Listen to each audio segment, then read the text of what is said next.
have this idea of failure to communicate, where you say something perfectly clear in your mind, but the other person does not get it at all. Well, that happens to me quite a bit. So our goal is to try to go beyond communicating to truly connecting. So that's what we're going to talk about today, how to get better at connecting. And it all begins with people. Short people, tall people, right-handed people, left-handed people, people that are nice, people that aren't so very nice, people that get us excited when they enter a room, and people that get us excited when they exit that room. So it's all about the people. So we're going to divide this into 3 different sections. How can I connect with them? First of all, we have to know ourselves before we can do anything else. The second part is creating cooperative and collaborative partnerships with the other people. And today I thought I would just give us 4 specific practices to engage and connect. So the first one is the authentic self. We can't understand others until we understand ourselves, and we can't connect with others until we are able to connect first with ourselves. Shakespeare said, "To thine own self be true," and that's very true. I have an example here. Back in 1991, Disney came out with the animated musical Beauty and the Beast. Huge success.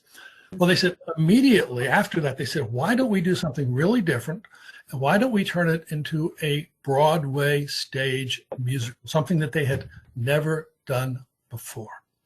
So they said, great, let's talk about it and figure it out. And as they were talking, they said, okay, how much do we have to change this to suit a New York audience, a Broadway audience, the Broadway critics who are very severe? Okay, so there's what is it that we need to change? Michael Eisner, who was the CEO of Disney at the time, stepped in and he says, we are not Sondheim, we are not Kander and Ebb. Who are we? We are Disney. We have got to stick with who we are, so really know who we are. And as you know, that this was a huge success, and many of their others were as well. So stick to who you are. Then once you identify that, value the other person. Well, how do we do that? We have to listen. There's an old expression, talk so people will listen, right? Which is very you-centered. I would like to flip that to say, listen so people will want to talk. Listen so people will want to talk. And that is a very them-centered, you're giving it to them. So be curious about what they are curious about. Flip it so they'll feel comfortable in expressing themselves, safe and not judged, that they will be heard, right? So don't interrupt, listen, don't judge, listen, don't think about what you're going to say next, listen. You've got to be in the moment, and that's really hard. Okay? I think, hello? Okay. I think one of the hardest jobs in this sort of connecting is to be a talk show host. I used to write for television, the Nashville Now show on the Nashville Network. The Nashville Now was a 90-minute variety show that we had guests on all the time. My job was to write the opening monologue and to interview the guests to see what they wanted to talk about. When I interviewed them, then I would make up these little blue cards and put them on the desk so that the host would be able to pick it up and see what the guest wanted to talk about. Well, this particular evening, we had a guest host come on. The guest themselves was introduced and sat down, and the host picked up the card, and this is what the first question was, a really good question. I hear you took some time off from the road for a little vacation. Where did you go? Great question, right? This is just what he wanted to talk about. Okay. Well, I went to Fiji. We did some sunbathing, sat on the beach, swam a little bit. We went swimming, deep sea fishing. I swam with the sharks. As a matter of fact, there was a time there that I thought I was going to lose my life while I was swimming with the sharks. Okay. What do you think a really good question would be after that? Well, tell me about it. How did you escape? What happened? But this is what the guest host asked. So tell me about your new single. What happened? He wasn't even listening. He was too busy thinking about what he needed to say that he didn't get this beautiful setup of what to say next. So be present, He failed to connect. Part 2, coming together is a beginning. Keeping together is progress. Working together is success. Henry Ford said that. Everybody, no matter what position they have, has a really important job to do. So there's a theater expression. Okay, you might know this. I would bet some of you have heard this. There are no small parts, only and small actors. Right. Okay. For somebody, there we go. Right. Traditional answer is small actors. For people who say, oh, there's not enough stage time, there's not as many lines, I'm not sure I want to do this, it's not that important, right? But let's think about this. You're going to have a very important department meeting, committee meeting, okay? You have somebody make the presentation, really important. You have somebody load it to get it ready. You have somebody make all the copies to hand out. You have somebody to bring the donuts and coffee, very important, right? Okay, all of these jobs, every one of them is significant. So instead of small actors, this is what I suggest. There are no small parts, only key personnel. Everybody has a responsibility, and it's got to be filled. I tell my actors, sometimes you carry the show, sometimes you carry a spear, but you always carry the responsibility of being a key personnel. Part of the team. Here are just some of them. Exude the right attitude, and diverse in experience and talent, offer unique and qualified perspectives, demonstrate a responsibility to themselves and others, and believe in their ownership. I'm just going to talk about one today, just the attitude today. Earl Nightingale, the great philosopher, says that attitude is the magic word. Bart Starr, football, he said next to love, the most important word in the English language is attitude. All right, let me give you an example. 2014, there was a Broadway musical called Something Rotten. Funny show, great show, about two very bad playwrights who have to compete with a guy by the name of William Shakespeare. So they come up with this idea, we're going to write something called a musical, right? That's the premise of the show. It was nominated for 10 Tony Awards. Really cool. Night of the Tonys. First award up, they won. Okay, so they're 1 for 1. Next 9, they lost. They were 1 for 10. So how do you handle that, right? What do you do? Do you go close the show? Do you just rip it all up? What's going on? So they owned it. They owned it and they flipped it. The next day in the New York Times, full page ad, this is what it said. Losers, Best Musical 2015 Tony Awards. They owned it. Then they gave a couple of shows that didn't win as well. See, it's not what happens to you, it's how you react to it that matters. Number 3, putting partnership into practice. What are some of the ways that we can engage and connect? I've given us just 4 today. Okay? Be patiently persistent. One size doesn't fit all. Your director's approach, and create an environment of serious fun. patiently persistent. I'm in a rehearsal, people are on stage acting, and one actor just isn't getting it. They don't understand the line, they don't understand what's going on. The stage manager sitting next to me leans over and she says, "Do you see it?" And I says, "Yes." She says, "What are you going to do about it?" And I say, "Nothing." The minute I tell this actor, this is how you say the line, that's the way that they're going to say it. It's not going to come from them. It's going to come from me, right? So what I do is I question, I prod, I suggest ideas, but they've got to find it themselves.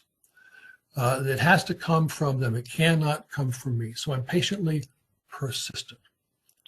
One size doesn't fit all. Everybody's different. I have 10 actors on stage. I've got 10 different personalities. Some people I can correct in front of everybody. Some people I have to pull them aside and say, okay, I think we can do this a little bit better, a little bit different. One size doesn't fit all. The director's approach. Here is an opportunity to really express a collaboration, vulnerability. Directors don't know everything.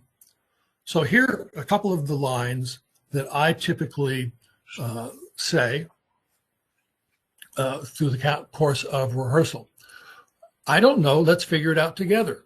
Collaboration, fabulous. Can you try something else? This is Tom Hanks' favorite direction. Can you try something else?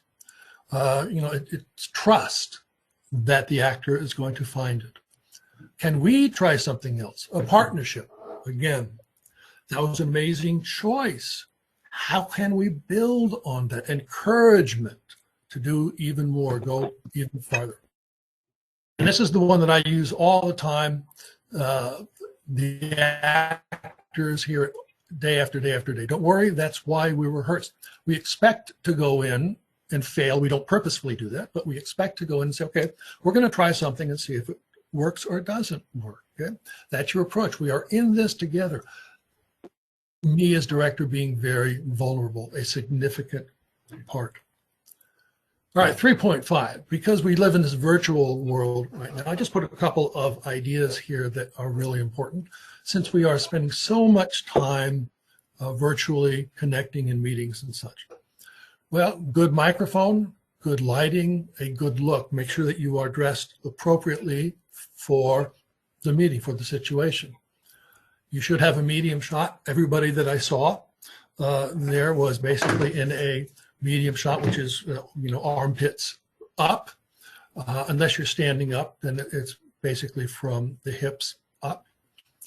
A slight low angle, meaning the camera should be just slightly below, shooting up at you, not much, not drastic, but it gives you just a little more sense of power on the screen. Okay? Look into the camera. You're out there. Your pictures are not along the side or up at the top or bottom. Look right into the camera. It's an odd thing to do, but that is the most intimate way to look. Engage, be personable, smile, use your body language, use your names. I remember seeing Tim and Roy and Meredith there. Use names whenever possible. Feedback opportunities, chats, polls, hands, questions, anything like that. Vary your presentation. Don't shy away from visual aids. I've got visual aids right here. I've got my guitar right here. Sometimes I will sing a song as part of the presentation. It's a nice difference there. Okay. Number 4, create an environment of serious fun, right? Fun is not a 4-letter word. Fun is a really good, powerful, magical word. It holds us all together. Okay? You want people to show up early and stay late? Make it fun. You want people to be creative and take risks? Make it fun. You want people to stay with the company and grow with you? Make it fun. Fun brings out the best in a community. I tell my actors, whenever, it doesn't matter whether it's a comedy or a tragedy, I say, if you're not having fun out on the stage, the audience will not have fun either. because that passes over the footlights. Roger Miller, do we remember Roger Miller? King of the road, do-wop-a-doo, crazy guy.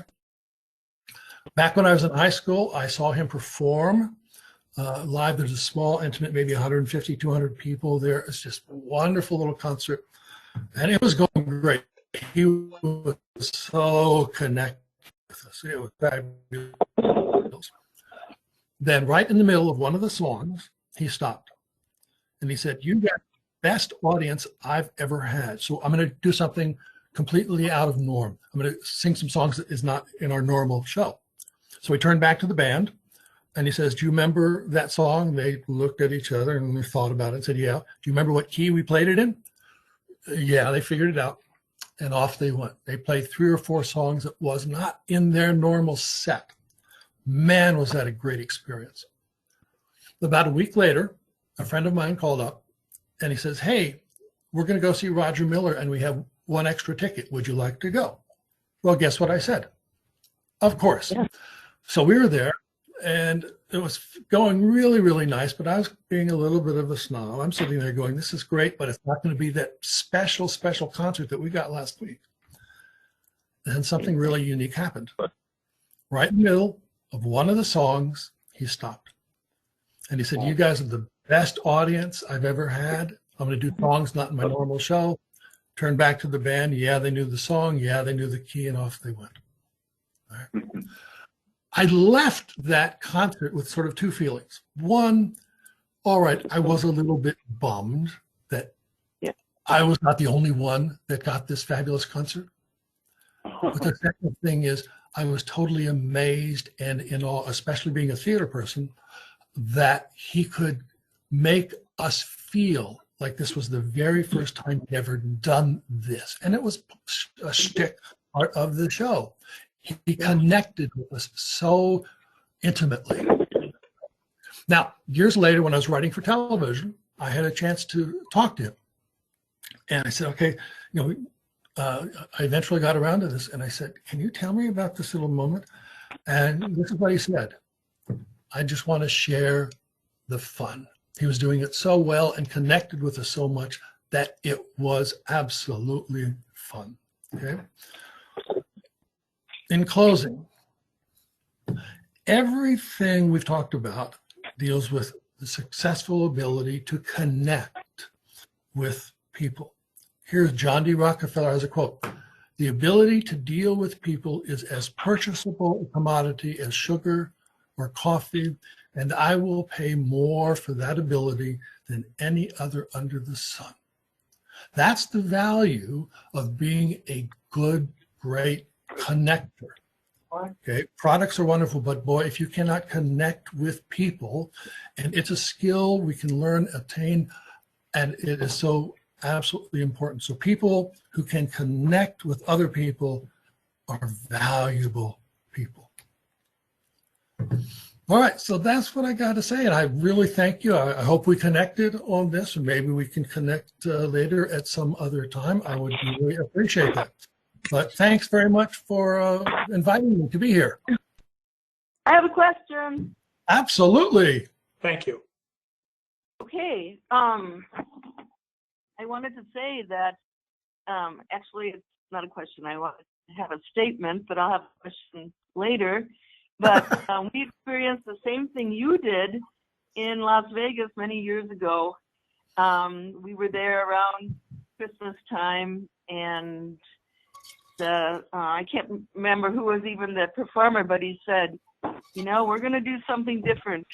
We don't do this with every audience, but just wanted to say, let's celebrate New Year's with you guys." And so they passed out noisemakers and hats and said, this is one at a time. We just don't do this all the time, and we just had such a great time with New Year's. And so the show ended and we were leaving, and someone said, was that did you enjoy it? And I said, "Oh yeah, especially New Year's.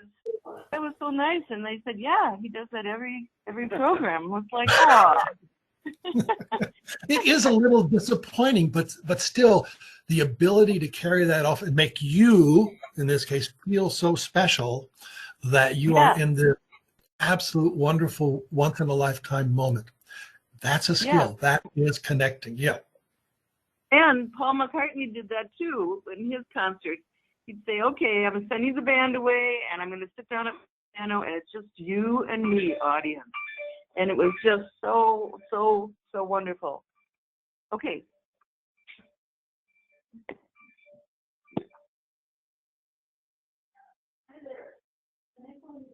Wait, did you have a question with that then too, or is that what you had for now?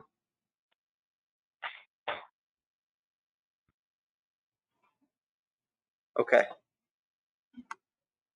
Oh, Bill here has a question for you, Phil. You talk about knowing yourself. I'm wondering, because I've done some research in this myself, how do you know when you know yourself? What kind of things do you ask yourself in order to know yourself better? That's a good question. No, how do you know yourself? How do you find out who you are? Tim, can you repeat it one time, please? Yes. So Bill is asking, and let me make sure that I have this correct, that you're wondering what you do in order to ensure that you, or to find out that you know yourself better, or different things that you can do to know yourself better.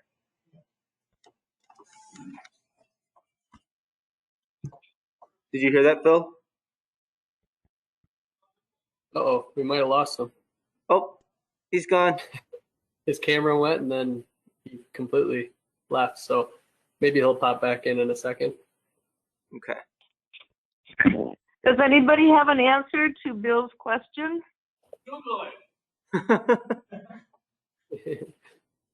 David said That's to, a tough David said to Bill. Google it. The different things that you'll find out through Google, though, I don't know. That'd be a hard one for Google too. Yeah, you'd have to weed your way through all the good and maybe not necessarily good answers pertaining to the question. I suppose you would know because your conscience or your heart would tell you that you're not being true to yourself. You know, if you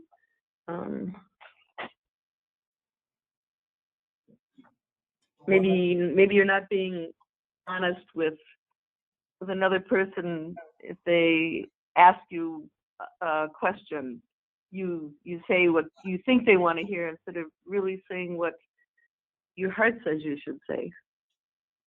Does that make any sense?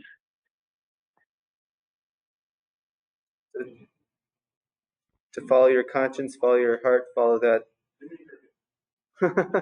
Jiminy Cricket came from the audience here. Jiminy Cricket. Pinocchio. The only thing I remember about Jiminy Cricket is ENCYCLOPEDIA. Encyclopedia. From the Mickey Mouse Club. Anybody else remember the Mickey Mouse Club? M-I-C-K-E-Y. Right. MICKEYMOUSE. Yeah. Yeah, I was a Mickey Mouse Club fan. This is an assignment I often give to my clients because I believe in their addiction, they became disconnected from themselves. And the assignment is to write a one-page paper on who am I without mentioning your family, your job, or your addiction.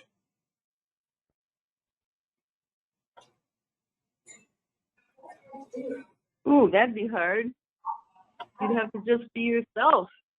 Yep. I like that. I remember you telling us about that. I went back and I did that. Without mentioning the family. It's hard because for me, I want to mention the family a lot, and then I'm like, oh, scribble. That would be hard. So, Tim, what did you find out? What do you think about? Well, a lot of things that I do with my family, I still enjoy doing myself. And that's part of the reason why those two were, I had a hard time separating them, but I still do enjoy a lot of that without an addiction, without family,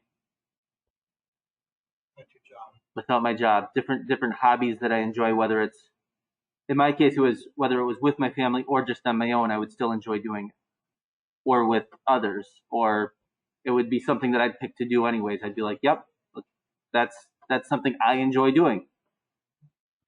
What do you think about? Oh, Okay. we have Phil back. Good. I'm here. Yes, not a picture, but at least you can hear me. I think, right? Yes, we can hear you. Right. We can hear you. Okay, I'm so sorry for that. Did you Did you hear Bill's question to you? No, I heard the Las Vegas, and that was the last Yeah. thing I heard. I apologize, but Okay. we had a problem over here. No problem. Okay. Okay. I just shared that Paul McCartney did the same thing. He Right. sent the band away and played his piano, and I think the whole audience felt like, oh my gosh, he's just playing for me. And of course he know. did that every program. But Yeah, you're right. Such a wonderful. Makes you feel wonderful and appreciated. And Yeah. I'm going to turn it over to Bill Minzer again because he has a very good question to ask you. I can give you Bill's question. So Bill works with individuals with addictions, and one of the things that he does to find out who oneself is he has them write about what they enjoy doing, or what they write about who they are without putting family, job, or addiction as part of that who they are. So he was curious if you have different ways that you have people find out who they are, or what they, I guess, what makes them themselves. How do they find out who Can you they still are? hear me? Because my picture's frozen. We can still hear All right. you. Well, oftentimes in, let's say, rehearsal. Okay, good. Thank you. In rehearsal, you've got a set of given lines that you are rehearsing. Okay. So what we want to do is get them away from that. Say, if you were speaking this in this situation, what would you say? And, the first time is very generic. The second time you say, okay, let's do it again. Think of something else. Is little deeper the third time. So we want them to explore. We've given them a situation because they're in, this character, this place. But the more we can get away from, especially the lines that are given, and say, what is there about you that can come out in this? We really uncover an awful lot about who, it's kind of role playing back to themselves. All right. And we don't have any limitations about family or things like that, but very seldom does it go that way. But that's one way that we say, okay, how can we really dig into who you are so that you can give them that back to the role that you're playing in this case.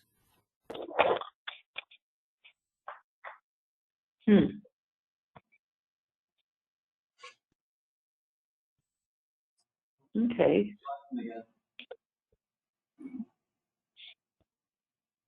Looks like Phil froze. We might have lost him. I think we lost Phil again, but I think we got most of his message. Most of his message through there. Good. Okay. Oh, we can hear him again. Oh, I'm here. Yep.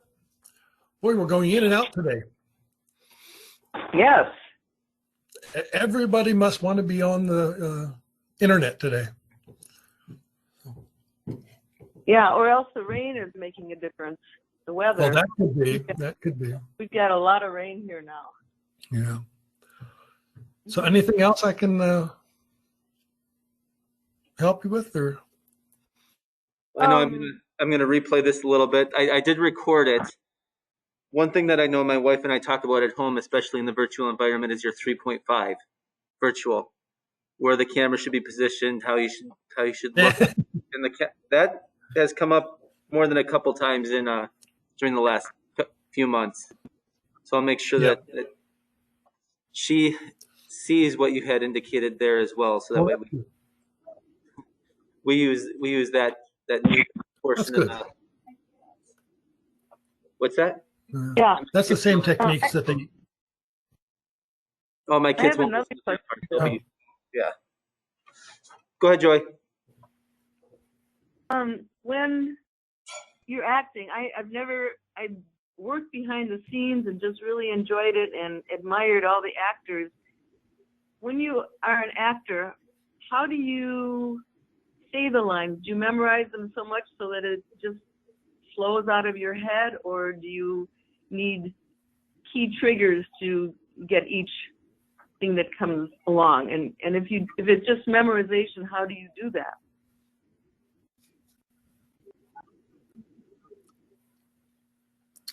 Probably the worst thing to do is just memorize lines.